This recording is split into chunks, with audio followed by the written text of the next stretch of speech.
40 сом акаҷон. 40 сомш кам акаҷон. Акаҷон 40 сомоне.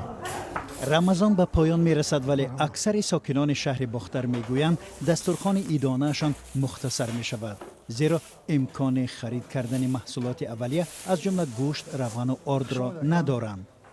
همین 459 سومولی میگم چی میشه من چی و همین موی خدمت میرسه به هیچ چیز خدمت نمیرسه نرخ گوشت 60 میشه دیگه کو قیمت او شب بخره میشه میمونه این شب بخره میشه میمونه مگر یک گوشت بخریم خورد بشینیم نگاه کرده گوشت تماشا کنیم همین خلاص قیمتی گوشت در بازارهای ختلان از 58 تا 70 سامانی ارزش دارد. یک لیتر روغن از 23 تا 25 سامانی، شکر 9 و 10 سامانی.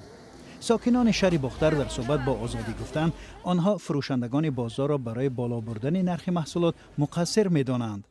یا در نویای همین منطقه قرغن‌تپه منطقه کلوب در شهر شامی گشتم.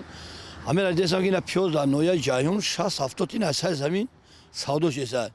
انا میای به شهر قرغن‌تپه را یک کیلو پیاز با 2 سوم، با دیگر اونو رفته 2 سوم یا سوم 90 تین که سودا است. در نوبت خود تاجران و قصابان میگویند نرخ مواد خوراکواری را آنها معین نمی‌کنند.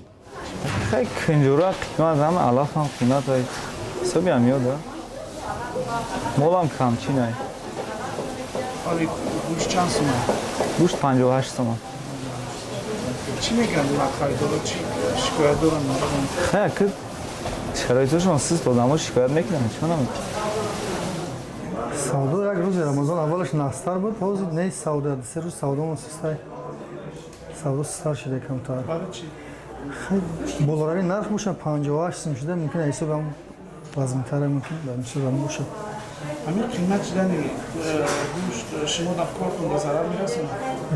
خیلی سودا مستش دیگه آخه ما در 50 سوم باشه 40 سوم باشه 2 کیلو گوشت میگیره بعد 1 کیلو بود ما در بهتر میشه مثلا سببش در چی قیمت شدن گوشت؟